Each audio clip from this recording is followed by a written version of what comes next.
Here we go, here we go, here we go, here we go. This is it. This is Top Flight Time Machine. I am Andy Hot Body Dawson. Pow, pow, pow. I'm Sam Nifty Delaney. So what? Welcome along. We're doing another one of those single issue episodes today. It's pre-recording it. We have holiday commitments. It's the summer.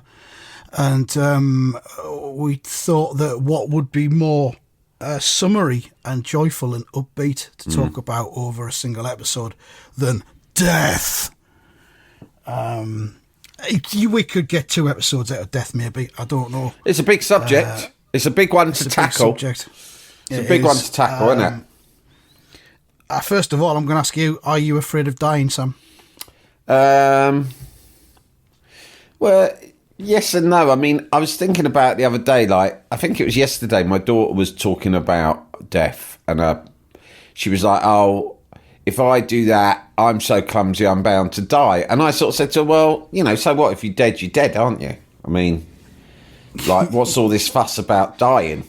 You're the last person that needs to worry about it. It's everybody else. Yeah, exactly. So part of me thinks that. I think ultimately I fear a long, slow, painful... I fear dying in a long, slow and painful way. Yeah. And the physical pain, I'm sure that won't be nice, right? And I'm not saying I'm really tough and don't fear physical pain, but I don't. No, it's more like when it stretches out and you've got a long time to think, it's the thoughts that would bother me. The thoughts and the feelings. You're kind of incapacitated, maybe. Lying in a fucking for a bed. long time. I mean, when I was, I think I was 19, maybe 18, my granddad, also called Sam Delaney, he had the original Sam Delaney. Yeah. Well, actually, he wasn't, because his dad was called Sam Delaney as well. So I was the third cunt. This is mind-blowing shit. I know. It's like that video by the White Stripes. You know the one? Bam, bam, bam, bam, bam. That's how I felt every time I walked into a room with my granddad. Yeah.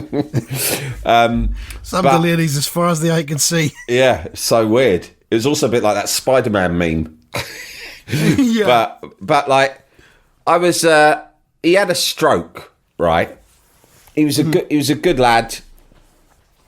He was from Newry, County Down, but had lived sort of half of his life in England. And anyway, he was the life and soul of this, 8 kids, countless grandkids, very funny, life and soul, right up until, would seem pretty healthy enough for a guy in his, I think, late 70s, something like that. Right. And then all of a sudden, I get word he's had a fucking stroke, right? And what was awful was he was basically paralysed, or like mostly paralysed, right? He lost speech, and he also, from what I could tell, I mean, I'm not a doctor, so I can't say, but from my observations, I thought the cunt had lost his marbles, right? And boy, he couldn't speak, so it was hard to tell. I went to observe him on numerous occasions. I tried to communicate with him, to no avail whatsoever. And it was just fucking horrible, right? Because he was also really angry, and I never regarded him really as an angry guy. Apparently, he was angry when my dad and his siblings were younger. He could be like that, but he's one of those granddads who was great to be around if he was your granddad, right? And suddenly, he was in a chair, right, in a wheelchair, slumped over, like Helen Daniels style with the the mouth, right, all that stuff. And he had carers had to do everything for him. His wife had, and he had the hump all the time. So you'd go in, right, and you'd go, "Hello, granddad," or whatever. And you, honestly, I'm not joking. You wouldn't know if he was going to swing for you. He would sometimes swing for you, right?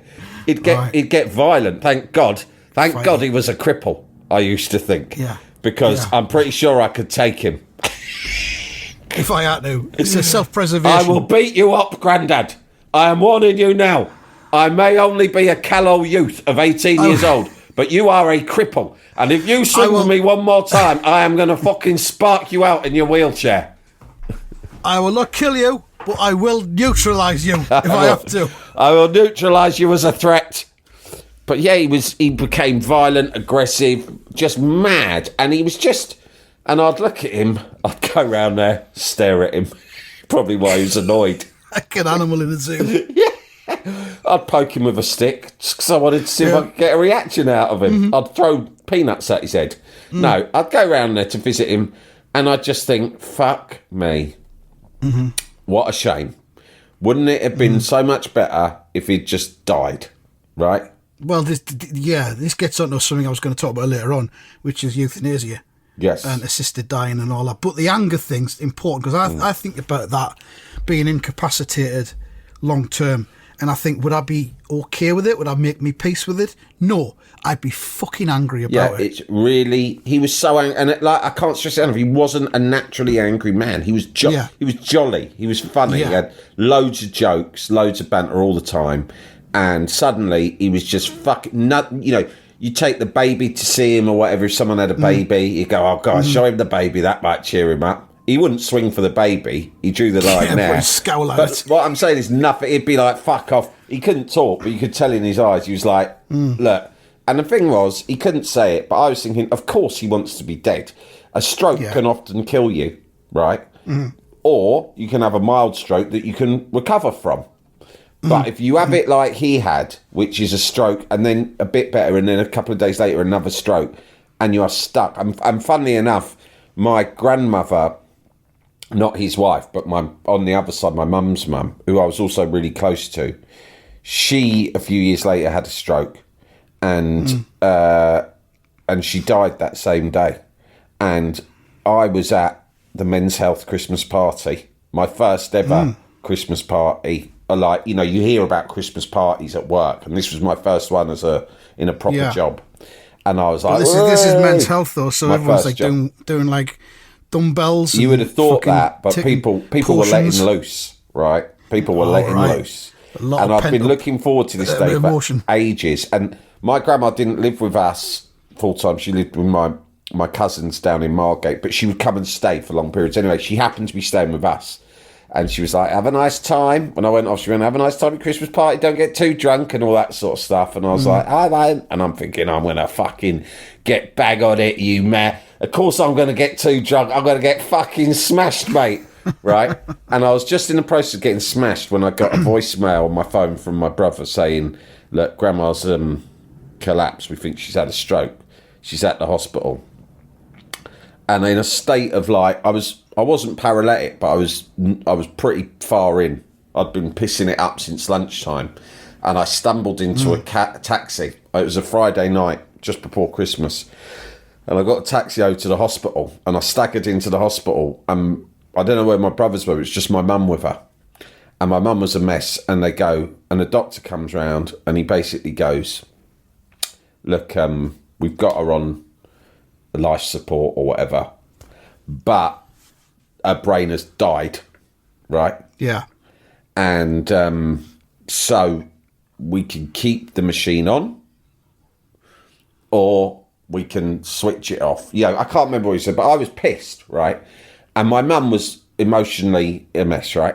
And so I thought, in a moment of clarity through the drunkenness, I thought to myself, it has fallen upon me, Sandra lady, to As the youngest son, I have a momentous decision about the future of my grandma. it is time for me.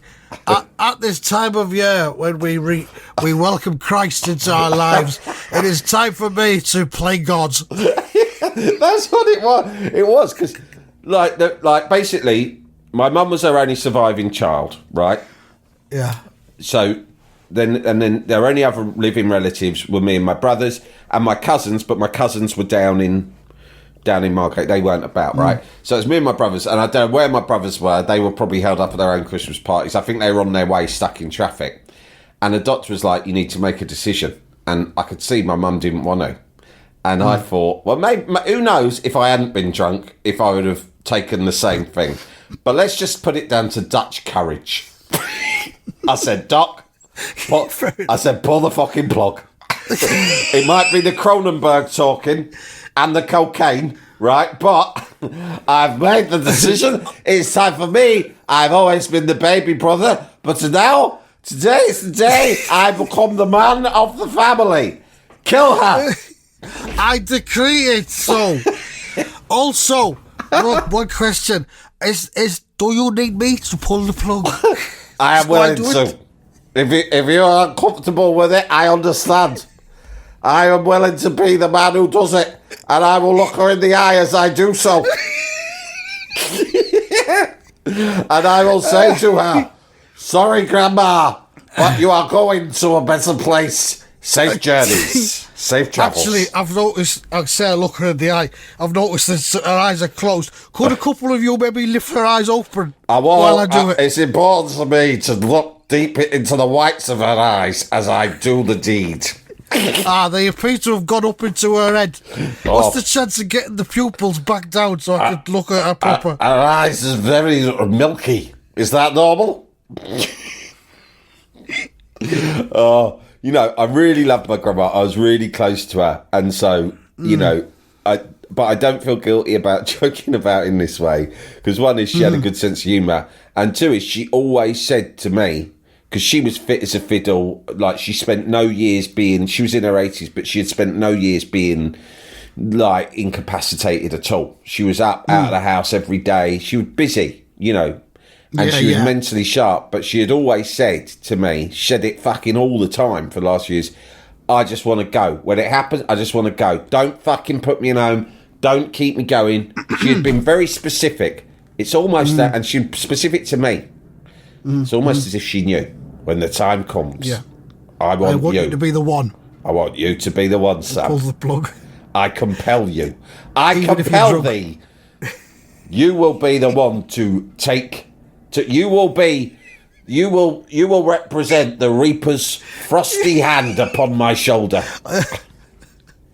You will send me afloat on the little boat to the afterlife. You will be the Reaper's earthbound representative. His proxy, if you will. And so I was the Reaper's proxy that particular day. And I've never looked back. I've never regretted, because I do think she's with me. You know, I'm not. I am quite spiritual, and I sort of think to myself, I'm more spiritual as I get older, which is something we've discussed, haven't we? And I think I don't know what that means. But okay. No, nor do I. But I think to myself, she's. It's just something you say. I just chuck it about. Something to say, innit? Yeah. Impresses the ladies. Hello, ladies. I don't know about you lot, but I get very spiritual the older I get. Know what I mean? I've had a go at meditating a couple of times. Never took, but I've tried it. I've got a pack of tarot cards back at mine and all, in case you want to come back and have a game. If you got a cup of tea there, I'll read the leaves for you when you're finished, if you want. No problem at all. We can have a game. We can play a game of gin rummy with the old tarots. See where that gets us. Strip poker. I've got Twister. I've got Twister in the boot of the car. You can play that. Yeah, no problem. It's just got yoga, really. That's all it is. But with coloured dots. I'll tell you what as well. If you want, I could read your horoscopes. What are you? Let me guess. Scorpio, is it? I'll get this. I always get this right. Yeah, Scorpio. Is it Scorpio? Pisces. I knew it was one of the two. Let's have a look. It says you're going to meet a tall, dark, spiritual man. I knew it was one of the sea-bound ones. Anyway, I think Grandma is with me. I often think about her looking down and sort of going, go on, son. Or sometimes I think of her thinking, no, you've made a ricket there. Stop no it. way.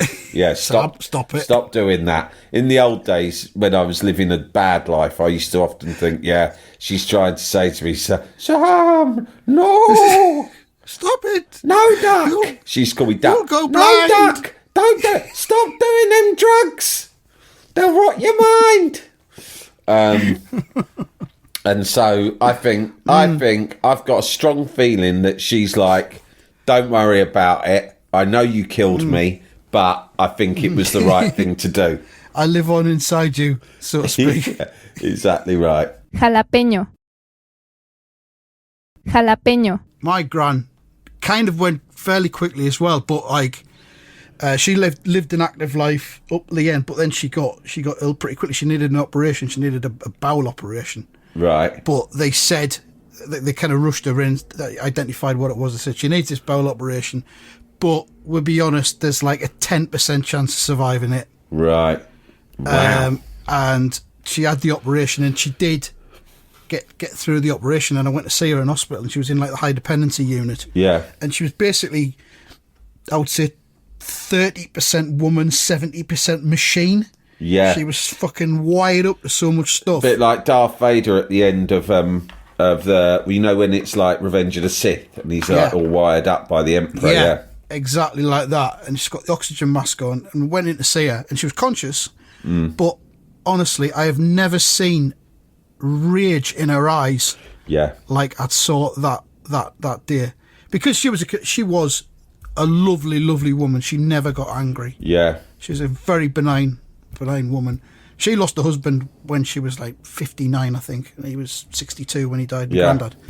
So she'd been a widow for 25 years, probably, longer. But there was rage in her eyes, and she was just looking at me kind of like as if to say, get me out of this fucking scenario.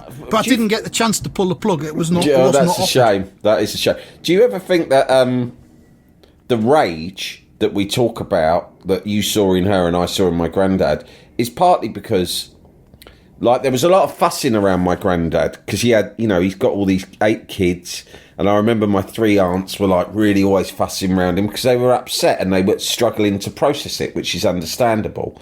And I wonder whether he was sitting there thinking, look at all you cunts. All I want to do, my life is pointless now. It's like, I can't do fuck all. I can't even wipe my own arse or feed myself. I remember they even had to put those moistening sticks in his mouth for him because he couldn't quite, you know, moisten his own mouth. So you had to keep putting. And so it's like, really, your brain is just functioning enough to be aware of your own hell, right? The hell you're in. And are you angry partly because you're looking at these people and you sort of feel, you're kind of keeping me alive. Why? Because you can't handle me dying. It's you that can't handle me dying. So you are maintaining me in this state, right? For what? Because you can't face the idea of me not physically being here anymore. And that might be a source of rage. But if you were thinking, please, then what are they supposed to do? I think it's the incapacitation. I think it's just that all of your freedoms are taken away from you. Yeah. It's a living prison. But you can't even choose what you watch on telly, mate. It's a living prison, except you don't get to have it off with that Portuguese prison warder like the other day on that video. What, on Wandsworth Prison? I didn't know she was... I spent so long trying to find that video. I seen a tiny clip. I seen various screen grabs. And I went into an almost frenzy needing to see it. I haven't seen it, so if you've got a link, send it to us, will you? I've seen it. You're better at finding things than me. Anyway, that's not about death. That's not about death. That's about as alive as you can be, having it off with a sexy prison warden in Wandsworth. Yeah. Everyone involved seem to be in a state of ecstasy almost. Yeah. But I think that rage is. I mean, I've said to you before, I get angry about the passage of time and how fast it goes. Yeah, me too. It fucks me off no end. Yeah. But and then having that took away, and you're in like a living purgatory almost, where you're not dead but you're not alive either. That would be just... I'd have the rage in my eyes all the time. I'd be like your granddad. I think that grief seems to be talked about a lot more than it used to be. Like there's the grief cast, which I've never listened to, because, you know, so far in my life, apart from 3 grandparents I've lost, the other one was dead before I was born.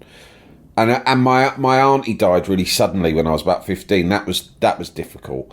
But, you know, so many people of our generation deal with grief. And so it's getting talked about more, which is good. But I remain a little bit fearful of investigating it too much. But the most interesting and helpful thing I ever saw was that... have you ever seen that George Harrison movie, Living in the Material World? Yeah, that's the Scorsese one, isn't it? Yeah, it's the Scorsese thing. 4 hours long. It's really long, but I found it really, really enlightening. And it's like, obviously, he was like a Buddhist, I think. Or anyway, he was one of them. He was was spiritual, wasn't he? Buddhist, He was really spiritual. bit Hindu. Very, very spiritual. Very spiritual. And he was obsessed with death. He liked having it off with loads of women. It was that kind of That was part of his spirituality. Well, it obviously worked for him, the old spiritual scam. Yeah, John, I tell you what, if there's one thing at getting funny, right, so much funny you can hardly deal with it all, yeah? If there's one thing better than writing hip hop songs, more effective, it's spirituality. So do yourself a favour, right? Get yourself whatever it is, some of them prayer beads, maybe some like tarot cards, that kind of malarkey. That's one of them sticks what smoke comes off the head. Crystals, get yourself some crystals, dot them around your house. The ladies go absolutely nuts for it, trust me. Just get a couple of dice. You could get away with that if you need to just make some stuff up off the top of your head. Sometimes you've got to use whatever you got to hand. One time I didn't have any dice, so I did that thing. I got a pencil and I got a compass, and I made dots in each like segment of the pencil. That's a homemade dice. And then I rolled it, and I told this Doris I was with, this is my spiritual dice, and the spirits will tell us what to do. And if it lands on an even number, it means you got to give me a blowy.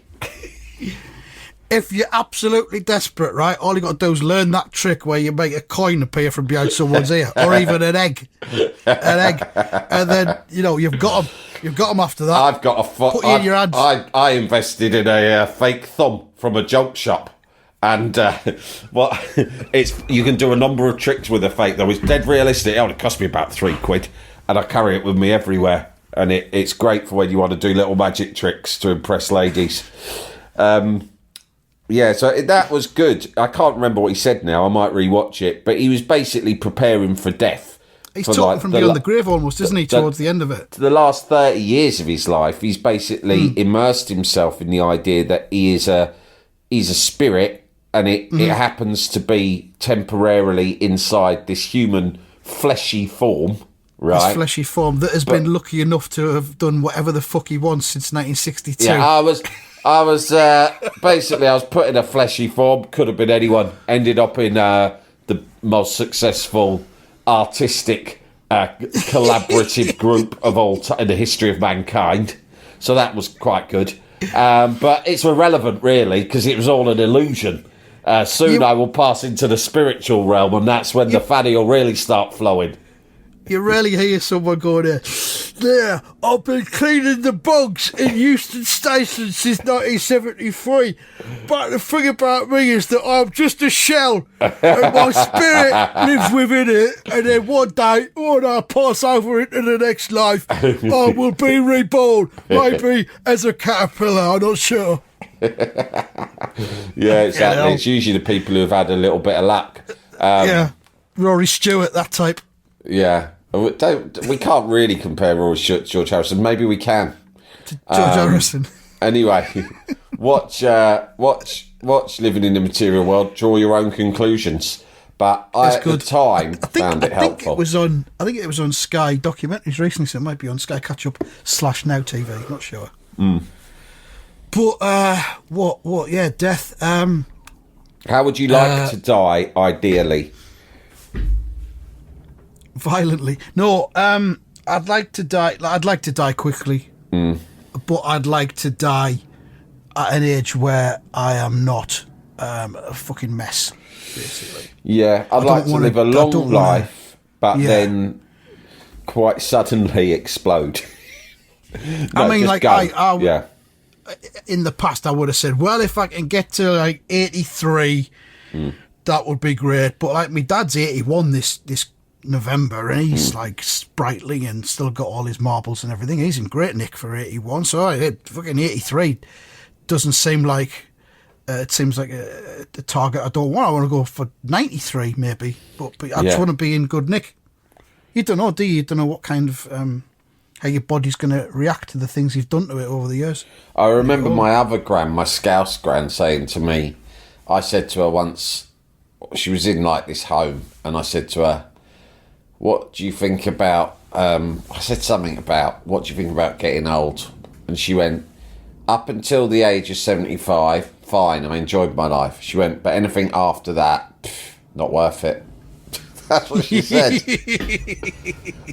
She was like, I mean, she wasn't as incapacitated as my granddad became, but she was like, look at me, I'm in this fucking home, sat around all day, bored, getting annoyed with everyone. So I just don't see a point.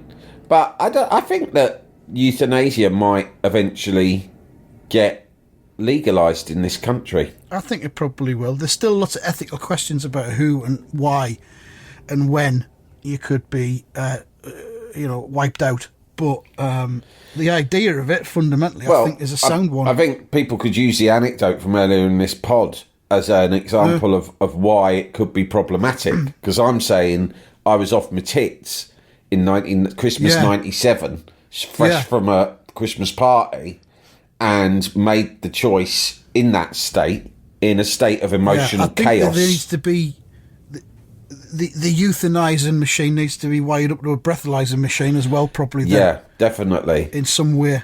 I think the doctors at that hospital, if they'd been a bit more ethical, they'd have said, "Now, hang on, have you had a drink?"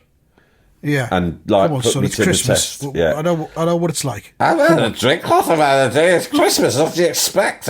What's that got to do with anything? I'm not pissed. I'm not pissed. I just had a couple of drinks and raise a fucking glass to fucking St. Nicholas. Look, I could absolutely, definitely drive if I wouldn't because just in case, but I could. Well, I'll tell you what. You want to see me touch my nose, I suppose? Fine, I'll fucking do it. Here's the deal. If I can touch my nose 10 times with each finger, then you let me kill me dad. If I can't do it, fair enough, I'll walk away. I'll give it up. I swear to God. I will recite the alphabet backwards while walking in a straight line between here and where the plug is. And if I complete it correctly, then I am free to murder Grandma. And if I do not complete it correctly, then I will be free to leave and go about my business. And we will pretend that this has never happened. I will wait for a non-drunk relative to arrive. Good luck with that, because all my brothers are at Christmas parties. Oh, you were the only one there? I was the only that was it. That's why I had to do it. You were representing... Because it was just me and my mum, but I think my mum... Yeah, she just wasn't in the right state to make any sort of decision. Yeah. I had to be very brave. As you said, Dutch courage, though. Yeah, it's easy to be brave when you've had a few drinks. Do you ever think that it was the wrong decision? Nah, I don't regret it for a minute. From what you've said, from the way you framed it subsequently. Yeah, exactly. This is my... You'll have to ask my mum. You'd have to ask the hospitals, the staff who were there that night. You could try and communicate with my grandma from beyond the grave for any spiritual folk out there. But I believe that I made the right decision. Yeah. But I admit it doesn't reflect on me well that I was drunk. Yeah, but you can't plan these things, you know what I mean? You can't just stay sober all the time in case your gran has a stroke and you have to kill her. What I think is that she probably would have been happy that I was drunk. In fact, because I always thought she knew it would happen, I think that she may have chosen that day thinking, well, he's going to be pissed. And if he's the one who ends up making the decision, it might be better for him that he's pissed. So perhaps today's the day I do it. Yeah. And she had said, don't get too pissed before you went out. And this will have been an early evening. So don't get too pissed, Dak. I've got a little surprise lined up for you later. A little early Christmas surprise. I'll be seeing you later. A bit earlier than you expect. What do you mean by that? You'll see. Go on, off your fuck. To your stupid fucking job on a magazine. A magazine about muscle men. I'm glad your granddad's not alive to see you and what you fucking do for a living. Fucking hell. It's disgusting. Yeah, but now it's all right, though, because you sit in your shed in your garden and you talk to a bloke from the northeast. Yeah, about that. And if she's listening in now, She will send me a sign. I believe that today, if she's listening in from heaven. And we've talked before. We actually have quite a big audience in the ghost world, don't we? We do. We're very ghost friendly. Yeah. Well, I tell you what. Look, we'll pause it there. I do believe there is more to talk about death, and I think we should do a second. I'm up for that. On it. Yeah. So we'll leave it for now. And thanks very much. We'll be back in a few days with more death. That's that. That's that.